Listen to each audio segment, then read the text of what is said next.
ሊጎበኝ ይዛል ይሆንልን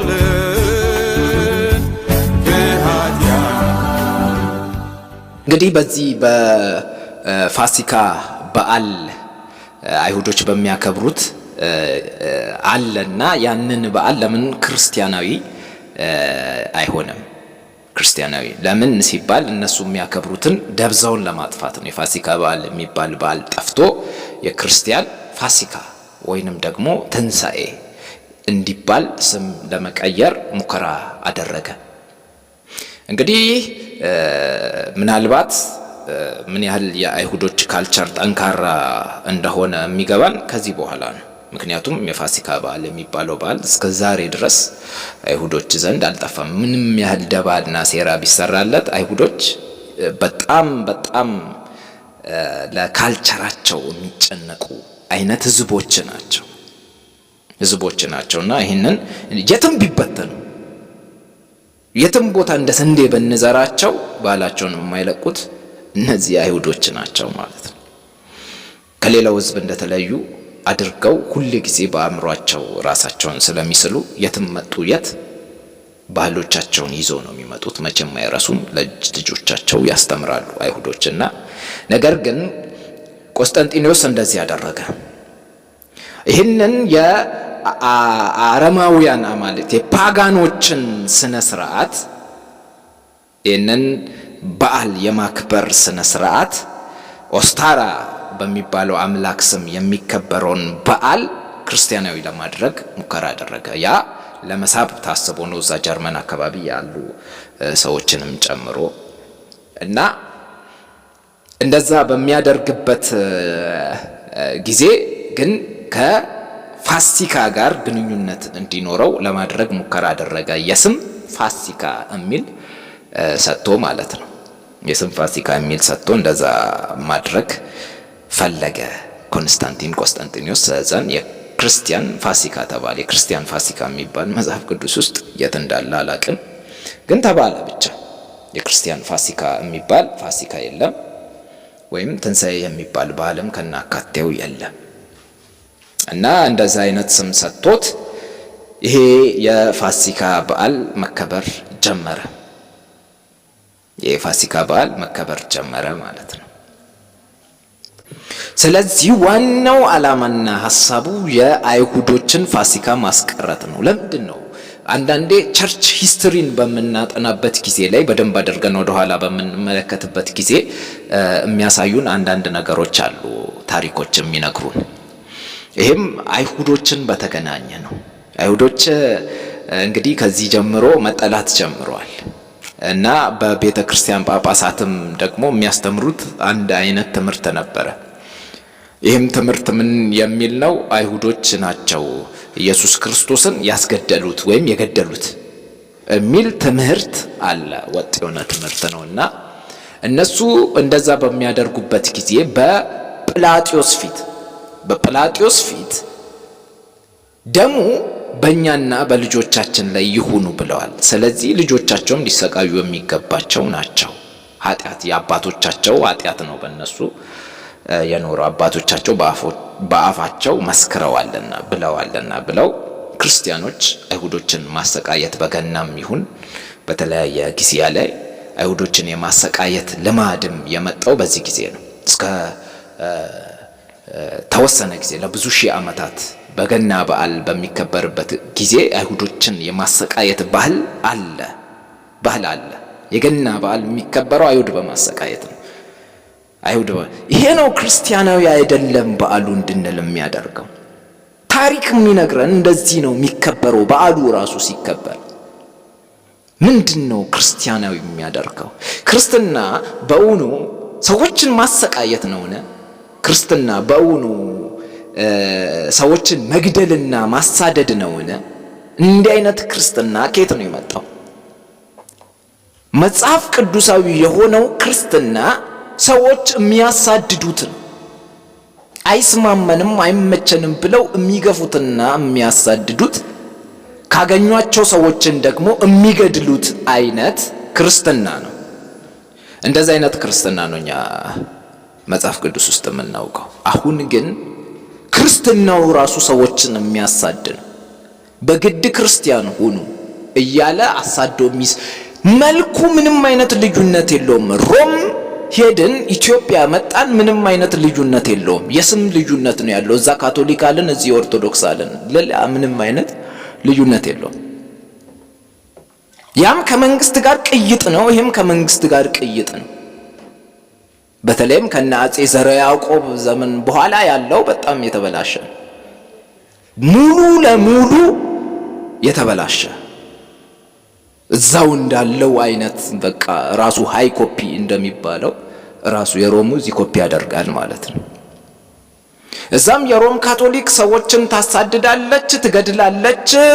ግን ምንድናት? ቤተ ክርስቲያን ናት። እኛ ክርስቲያኖች ነን እያሉ ሰዎችን ደግሞ በግድ ክርስቲያን ያደርጋሉ። በግድ አስገድደው በጠመንጃ በጦር መሳሪያ ክርስቲያን የሚደረግበት ጊዜ፣ በወታደር ብዛት ወታደሮች ሰዎችን በግድ እያስፈራሩ ክርስቲያን ያደርጋሉ። እዚህም ስንመጣ እንደዛው ነው። ዝም ብለው የሰው ጸጉር ቆራርጠው መላጣ በመላጣ አድርገው ውሃ ውስጥ አስገብተው አጥምቀው አንተ ክርስቲያን የሚባልበት ዘመን ነበር። እዚህ ኢትዮጵያ ውስጥ ያልተዳሰሰበት ቦታ የለም። ክርስትና እንደዚህ አይደለም። ክርስትና በመንግስት ወታደሮች አይመራም። ክርስትና ደግሞ ሰው አያሳድድም፣ ሰው አይገድልም፣ በፍጹም አይገድልም። እኛ የምናውቀው ክርስትና እንደዛ አይነት አይደለም። አባቶቻችን በአንበሳ ጉድጓድ ውስጥ እንደተጣሉ እናውቃለን፣ በእሳት እንደተቃጠሉ እናውቃለን።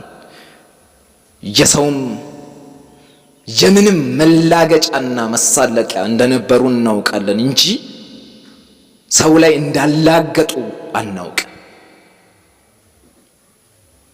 ያም ስላልሆነ የክርስትና መሰረት ሐሳቡ እና እንደዛ አይነት ስለሆነ ፈጽሞ አውቶማቲካሊ ይወጣል ሙሉ ለሙሉ። እና አሁን ያለነው ቆስጠንጢኖስ ጋር ነውና ቆስጠንጢኖስ ሐሳቡ ምንድነው? የፋሲካን በዓል አይሁዶች የሚያከብሩትን የፋሲካን በዓል አስቀርቶ ክርስቲያኖች የሚያከብሩት የፋሲካ በዓል እንዲኖር ነው የፈለገው። የቆስጠንጢኖስ ሐሳብ ያ ነው። በሌላ ዙር እንግዲህ ምንም ይሄ ሳይነገር የተፈታ ነገር ነው። እንደዚህ ስል የሚገባን ቶሎ ብሎ ምንድነው ጥላቻ አለበት። ምን ጥላቻ? አይሁድ ጥላቻው ከዚህ ነው የሚጀምረው። ለምንድን ነው ጥያቄ ማን ጠይቀው? አይሁዶች እሺ ኢየሱስ ክርስቶስን አሳልፈው ሰጡ። አሳልፈው መስጠታቸው የነሱ ጥፋት ነው። አባቶቻቸውም እንደዛ አሉ። እሺ የገደሉት ግን ሮማውያን እንደሆኑ ለምንድን ነው የዘነጋነው? ጨካኞቹ ወታደሮች እኮ የሮም ወታደሮች ነበሩ። አይሁዶች እኮ እኛ አንገልም ብለዋል። ያንን ነገር ለምንድን ነው የምንዘነጋው? ለምንድን ነው ኃጢአት የምናበላለጠው? ከዛም ከዚህም እያደረግን ኢየሱስ ክርስቶስ ለሁሉም ነው። ኢየሱስ ክርስቶስ ለአይሁዳዊው ለግሪኩም ሰው እንደዚሁም ለዓለም ሕዝብ በሙሉ ነው የሞተው። ለምንድን ነው ሲባል አይሁዶች የበለጠ በደለኞች ሆነው እንደው ጨክነው ኢየሱስ ክርስቶስን አሳልፈው ሰጥተውት፣ ሮማውያን ደግሞ የተወሰነ በደለኞች ሆነው እንደዛ አይነት ነገር አይደለም። የሰው ልጅ በጠቅላላው በደለኛ ስለሆነ ሁሉ ነው የበደለው አንድም ሳይቀር፣ አይሁዳዊውም እንደዚሁም ደግሞ አሕዛቡ ሁሉም እኩል በድሏል።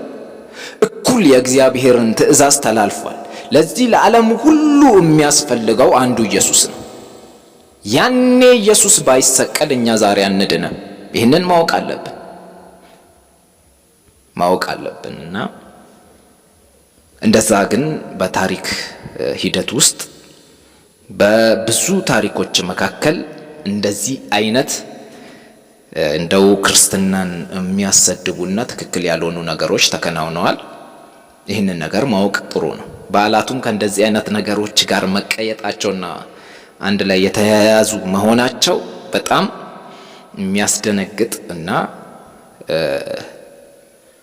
በጣም ልናጤ ነው ልንመረምረው የሚገባ ጉዳይ ነው። ዝም ብለን ማክበር ብቻ እንዳይሆን አውቀን የምናደርገውን ነገርም ቢሆን ማለት ነው። ስለዚህ ወደ እውነተኛው ቅዱሳዊ በዓል እውነተኛው መጽሐፍ ቅዱሳዊ የሆነው በዓል የቱ ነው የሚለውን እንመለከታለን ማለት ነው። አስቀድመን ግን በዓላትን በተመለከተ ሐዋርያው ጳውሎስ በቆላሲስ መጽሐፍ ላይ የተናገረውን ነገር እንመለከታለን። እንግዲህ በዚህ በቆላሲስ መጽሐፍ ምዕራፍ 2 ላይ ሐዋርያው ጳውሎስ ስለ መዳናችን ይነግረናል። ለቆላሲሶች ስለ መዳናቸው እየነገረ እንደዚህ ይላል። ከፍ ብለን ምዕራፍ 2 ቁጥር 13 ጀምረን እንመልከተው። እናንተም በበደላችሁና ሥጋችሁን ባለመገረዝ ሙታን በሆናችሁ ጊዜ ከእርሱ ጋር ሕይወትን ሰጣችሁ። አሁን ሰዎቹ አሕዛብ ናቸው። ሥጋን ባለመገረዝ የሚለው አሕዛቦች ናቸው። የሚገረዙት ምናውያን ናቸው፣ እስራኤላውያን ናቸው። ስለዚህ ምን ያህል ሙታን እንደነበሩ እንደውም ተስፋ የሚባል እንኳን የላችሁም ነው። ተስፋ ያላቸው ሥጋቸውን የሚገረዙ ናቸው። ቢያንስ በክርስቶስ ተስፋ እያደረጉ ይኖራሉ እነሱ። እዛን ክርስቶስ ደግሞ ኢየሱስ በመስቀል ላይ ሞቶ ሁሉን ነገር በፈጸመ ጊዜ ደግሞ ያ ተስፋቸው እውን ይሆናል ማለት ነው። እንግዲህ በተስፋ ነበር። እናንተ ግን ምንም አይነት ተስፋ ራሱ የላችሁ። ምክንያቱም እንደዛ አይነት ስነ ስርዓቶችንና እንደዛ አይነት ነገሮችን እንድትጠብቁ የተነገራችሁም ነገር የለም። አሕዛቦች ናችሁ። ይሄ የሚሰራው ለእስራኤላውያን ነው፣ ሥጋን ለሚገረዙት። እናንተ ሙታን ናችሁ ብሎ ቆላሲስ ላይ ይናገራል ማለት ነው። ከእርሱ ጋር ሕይወት ሰጣችሁ ካለ በኋላ በደላችሁን ሁሉ ይቅር አላችሁ። አሁን ሁሉ የምትሏን እንያዝ። ምን ያህል እንደ ይቅር እንደተባልን የሚነግር ክፍል ነው። መዳናችን ከሁሉ በላይ እግዚአብሔር እኛን ያዳነበት አዳዳን እጅግ የሚደንቅ ነው። ሙታን ሳለን ነው የወደደን፣ ሙታን ሳለን ነው ያዳነን። ስለዚህ እጅግ በጣም የሚገርም ነገር ተደርጎልናል። ስለዚህ በእኛ ላይ የነበረውን የሚቃወመንን በትእዛዝ የተጻፈውን የዕዳ ጽሕፈት ደመሰሰው። ሁሉ ጊዜ የሚከሰን ነገር አለ። ሁሉ ጊዜ የሚከሰንን ነገር ያንን ምን አደረገው? አጠፋልን፣ እንዳይከሰን አደረገ ማለት ነው። ስለዚህ እርሱንም በመስቀል ጠርቆ ከመንገድ አስወግዶታልና ስለ ኢየሱስ ክርስቶስ ሞት ይነግረናል። አለቅነትና ስልጣንን ገፎ ድል በመንሳት በእርሱ እያዞራቸው በግልጥ አሳያቸው። አሁን ደህንነታችን ይህንን የሚያህል ነው። እንዳትዘነጉ፣ ቢኬርፉል። ይህንን የሚያህል ነው። ስትድኑ ራሱ ከሙታን የነበራችሁትን አምጥቶ ነው ያዳናችሁ። ከዛን እያንዳንዱን እናንተ ላይ የሚሰራውን ነገር በሙሉ አጥፍቶ በመስቀል ላይ አስወግዶ ኃጢአት የሚከሳችሁ እንዳይኖር አድርጎላችኋል። ማንም ነው የማይከሳችሁ። አሁን መክሰስ የሚችል ማንም ነገር የለም። ይህንን ነው ሮሜ ምዕራፍ 8 ላይ ቁጥር 1 ላይ ያለውን ሐሳብ ነው እዚህ አምጥቶ እያንጸባረቀ ያለው ማለት ነው። በክርስቶስ ኢየሱስ ላሉት አሁን ኩነኔ የለባቸውም የሚል አይነት መልእክት አለው። ስለዚህ የሚኮንናችሁ ነገር የለም። ለምንድን ነው? ኢየሱስ ክርስቶስ ያንን የሚኮንናችሁን የዕዳ ጽሕፈት ምን ብሎታል? በመስቀል ላይ ጠርቆ አስወግዶታል፣ ደምስሶታል። ቁጥር 16 እንደዚህ ይላል፣ እንግዲህ በመብል ወይም በመጠጥ ወይም ስለ በዓል ወይም ስለ ወር መባቻ ወይም ስለ ሰንበት ማንም አይፍረድባችሁ። ይሄ በጣም ትኩረት ሰጥተን አሁን በዓላትን እያየን ነውና ያለ ነው። ትኩረት ሰጥተን መመልከት ያለብን ክፍል ስለሆነ ነው። ከዚህ በኋላ በዓላትን እነዛ መጽሐፍ ቅዱሳዊ ናቸው የምንላቸውን በዓላት በዚህ አውድ መሰረት፣ በዚህ ኮንቴክስት መሰረት ነው የምንመለከታቸው። ስለምን? ስለ መብል፣ ስለ መጠጥ። መብል መጠጥ የሚባሉት ነገሮች በጣም ትልቅ ትርጉም ያላቸው ናቸው። ከበዓላትም ጋር የሚያያዙና የሚገናኙ ናቸው። ስለ ወር መባቻ፣ ስለ ሰንበት። ሰንበት የትኛው ሰንበት ነው? ብዙ ሰንበቶች አሉ። እነዚህን ሰንበቶች እንመለከታቸዋለን። ብዙ አይነት ሰንበት አለ። አንደኛው ሰንበት ግን ሁሉም ሰው እንደሚያውቀው ቅዳሜ የተባለው ሰንበት ነው። ቅዳሜ ሰንበት አንደኛው ሰንበት ነው። ሌሎች ደግሞ ሰንበቶች አሉ። ሌሎቹን ሰንበቶች እነዚህ የእግዚአብሔር በዓላትን በምንመለከትበት ጊዜ እንመለከታቸዋለን። ኔቱ ሰንበቶች ናቸው። ሌሎች ሰንበቶች የምንላቸው ሰንበቶች ማለት ነው አሉ ሰንበቶች ስለ ሰንበት ማንም ምን አይበላችሁ አይፍረድባችሁ። ለምንድን ነው እነዛ በብሉይ ኪዳን ጊዜ የተጻፉት በዓላት ይሁኑ ወር መባቻ ይሁን ሰንበት ይሁን መብላት መጠጣቱ እነዚህ የሚገናኙት ማለት ነው? ለምንድን ነው መብል በብሉይ ኪዳን ተጽፏል። ይሄን ብሉ ይሄን አትብሉ፣ እንደዚህ አድርጉ፣ በዚህ በዓል ጊዜ ይሄን ብሉ ይሄን አትብሉ ተብሏል። በበዓል ጊዜ የሚበሉ አሉ። አሁን የቂጣ በዓል ጊዜ ላይ የሚበላል ቂጣ ነው የሚበላው። ቂጣ ማለት እርሾ የሌለበት ቂጣ ነው የሚበላው። ፋሲካ በዓል ላይ የሚበላ አለ። አስቀድሞ የሚበላው መራራ ቅጠል ይበላል ትርጉም ስላላቸው። ያን የሚመር ነገር ለምንድን ነው የሚበሉት? ትርጉም አለው። ስለዚህ መብል ራሱን የቻለ ትርጉም አለው። መጠጥ ራሱን የቻለ ትርጉም አለው። በዓላት አላቸው። ሰንበት አለው፣ ትርጉም አለው። አሁን ዝም ብሎ የተጻፈ ጉዳይ አይደለም። እግዚአብሔር የተናገረው ነገር ሲሆን ማለት ነው። ሰው ያወራው ሲሆን ዝም ብሎ እንግዲህ በራሱ ተረትና በራሱ ነገሮች የሚመራባቸው ጉዳዮች፣ እግዚአብሔር ያዘዘው ግን ራሱን የቻለ ትርጉም አለው። ምንድነው ትርጉማቸው ሲል እነዚህ ሊመጡ ያሉት ነገሮች ጥላ ናቸውና የሚመጣ ነገር አለ፣ ለዛ ጥላ ሆነው የሚያገለግሉ ናቸው። በዓላቱ፣ ሰንበቱ፣ መብሉ፣ መጠጡ እና ወር መባቸውን እያንዳንዱ ነገር ሊመጣ ያለውን ነገር የሚያመለክቱ ጉዳዮች ናቸው። ቢኬርፉል። አሁን እነዚህን ስናጠና ከእንደዚህ አይነት ነገር ነው የምናጠነው። ጥላ ናቸው።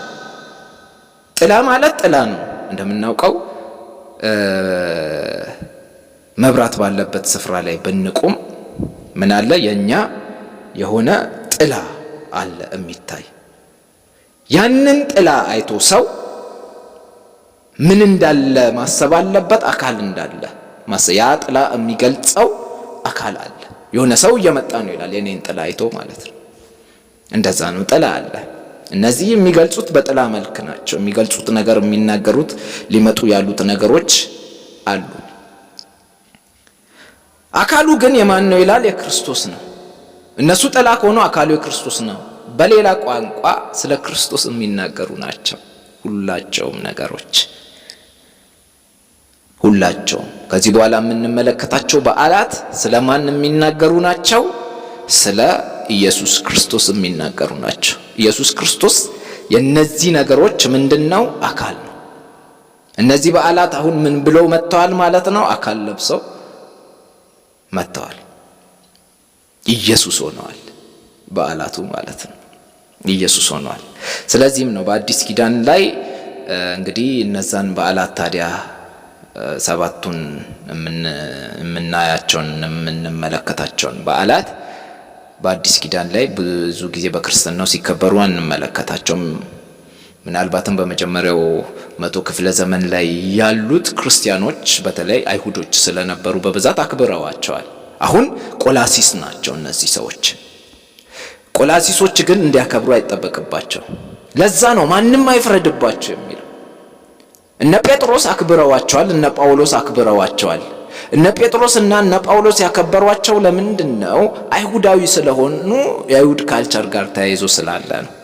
ይሄ በዓል የሚጠፋበት ጊዜ አለው፣ ቀን ተቀጥሮለታል። እያንዳንዱ አይደለም በዓሉ ቤተ መቅደሱ ራሱ የሚፈርስበት ጊዜ ነበረው። እናም ደግሞ እንደተባለውም ፈርሷል። ከዛ በኋላ በክርስትናው ዘንድም አልቀጠለም ይሄ በዓል እየተከበረ። አይሁዶችም ተበተኑ በየአካባቢውና በየስፍራው። በየጊዜው ለመቋቋም ሞከሩ፣ ጭራሽ አልቻሉም። በሁለተኛው 100 ክፍለ ዘመን ጭራሽ ተበተኑ። እንደዛ ሆነ እና እነዚህ ነገሮች የሚገልጹት ነገር አለ። መጥፋታቸው ግዴታ ነው፣ መጥፋት አለባቸው። እነ ጴጥሮስ አክብረዋቸዋል የመጀመሪያ ዘመን ክርስቲያኖች። ከ70 ዓመተ ምህረት በኋላ ግን እንደዚህ አይነት ልምምዶች የሉም፣ ብዙም የሉም፣ አንመለከታቸውም ማለት ነው። ቤተ መቅደሱ ከፈራረሰ በኋላ አንመለከትም እንዲህ አይነት ልምምዶችን በክርስቲያኑ ማህበረሰብ ዘንድ ማለት ነው። ለዛም ነው ቆላሲሶች ይህንን በዓል የማክበር ጥላ ሆኖ ያሉትን የአይሁድ ሰባቱንም በዓላት የማክበር እንደዚሁም ደግሞ ሰንበትንም ጨምሮ ቅዳሜን የማክበር እንደዚሁም ደግሞ የአይሁድ ወር መባቻዎችን የተለያዩ ነገሮችን የአይሁድ መብል መጠጦችን ከነትርጉማቸው የማክበር ግዴታ የለባቸው። ምኖች የቆላሲስ ሰዎች። ለምንድን ነው የቆላሲስ ሰዎች? የቆላሲስ ሰዎች አሕዛቦች ናቸውና እስራኤላውያን አይደሉምና። ግን በዓላቱ ሲከበሩ የመጀመሪያው መቶ ክፍለ ዘመን ላይ ነበሩ። ከዛ በኋላ ቀርቷል አስፈላጊ ስላልሆኑ። ለምን? ክርስቶስ እስኪመጣ ድረስ ያሉ ናቸውና። ክርስቶስ ከመጣ በኋላ አሁን ክርስቶስ ነው መሰበክ ያለበት። እነዛ ሁሉ ማንን ሲገልጡ ቆይተዋል? ክርስቶስን በጥላ መልክ ሲያሳዩ ኖረዋል። ስለዚህ የዘሌዋውያን መጽሐፍ ምዕራፍ 23 ላይ በቀጥታ እንገባለን።